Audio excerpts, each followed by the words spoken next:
दोस्तों, soap making में सबसे बढ़िया और सेटिस्फाइंग पार्ट होता है डीमोल्डिंग, क्योंकि खुद से बनाए हुए सोप को देखने की खुशी ही कुछ और होती है। तो हेलो दोस्तों, वेलकम टू माय चैनल।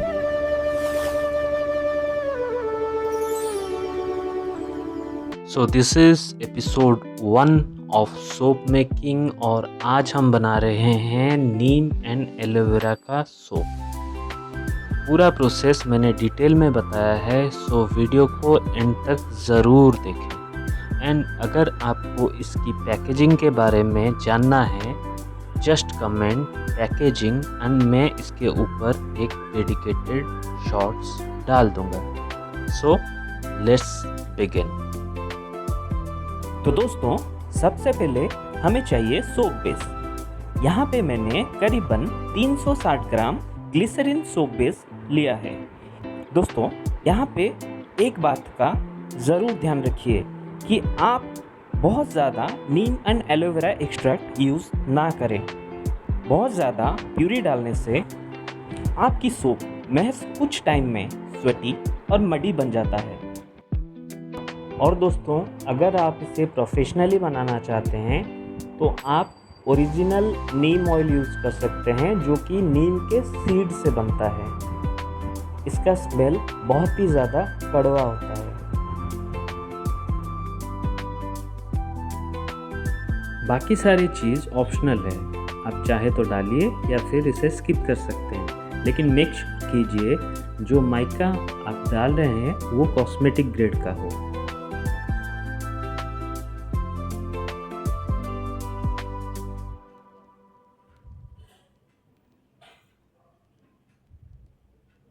और यहाँ पे मैंने 2 एसेंशियल ऑयल, पहला लेमन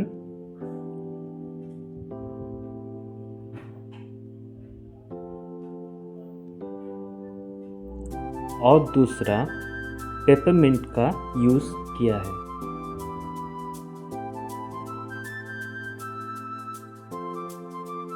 सोप बेस को मेल्ट करने के लिए हमें एक डबल बॉयलर का सेटअप चाहिए।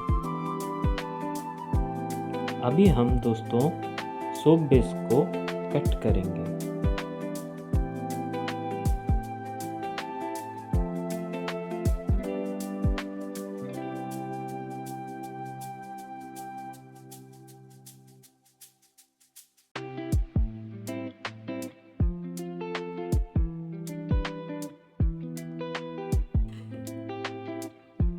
दोस्तों, अभी इसे मेल्ट होने देंगे।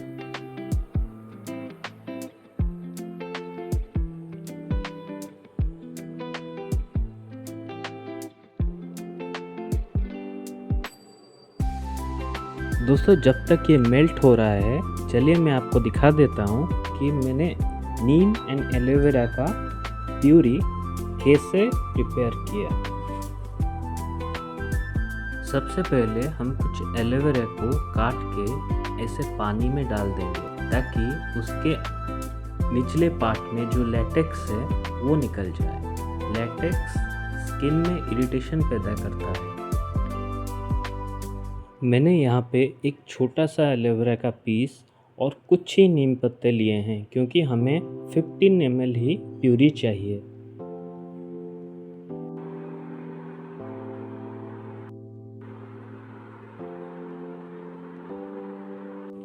सोप बेस ऑलमोस्ट मेल्ट हो चुका है। अब हम इसमें बाकी सारी चीज़ों को ऐड कर लेंगे।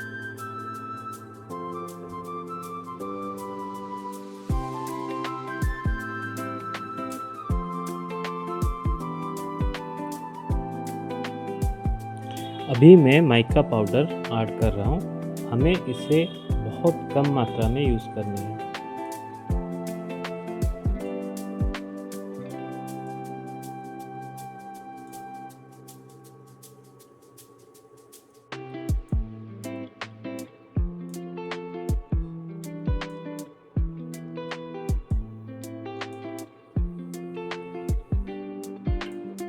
अब मैं इसमें दोनों एसेंशियल ऑयल को थोड़ा थोड़ा डालूंगा।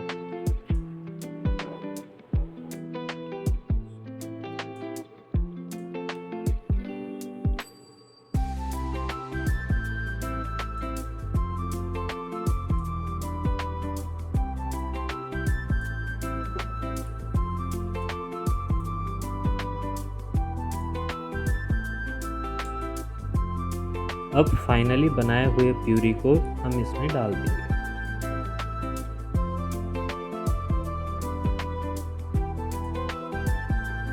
अब इसे अच्छे तरह से मिला लेंगे। इसको ऐसे ही चलाते रहिए।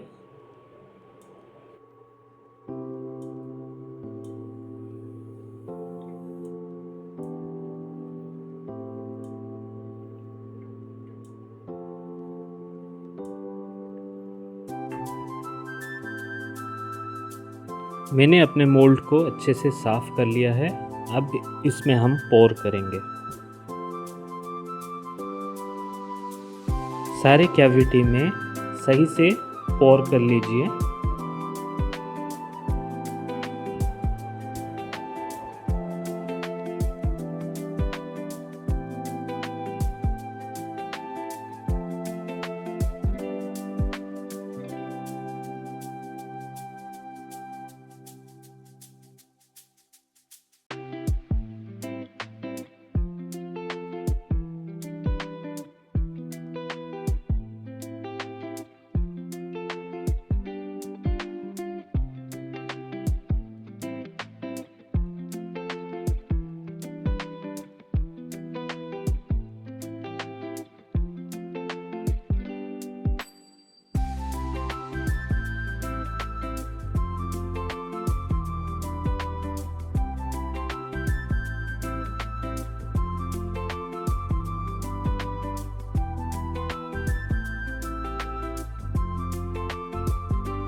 जो भी थोड़ा सा बबल है उसे हटा लीजिए।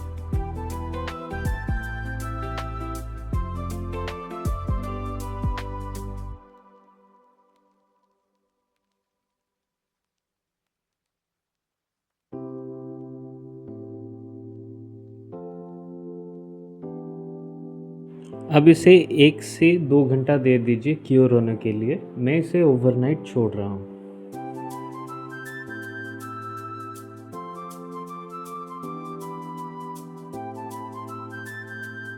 एंड फाइनली डिमोल्ड कर लीजिए।